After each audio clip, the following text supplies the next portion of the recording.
السلام علیکم ورحمۃ اللہ وبرکاتہ نحمده ونصلی علی رسولہ الکریم اما بعد فاعوذ باللہ من الشیطان الرجیم بسم اللہ الرحمن الرحیم۔ نبی اکرم صلی اللہ علیہ وآلہ وسلم نے فرمایا،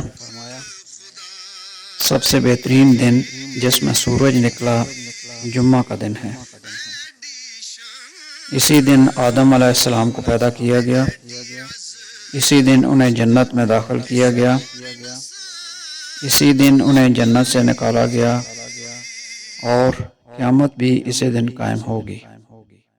جامع ترمذی حدیث نمبر 488۔ نبی کریم صلی اللہ علیہ وآلہ وسلم نے فرمایا، جمعہ کے روز اس گھڑی کو جس میں دعا کی قبولیت کی امید کی جاتی ہے، عصر سے لے کر سورج ڈوبنے تک کے درمیان تلاش کرو۔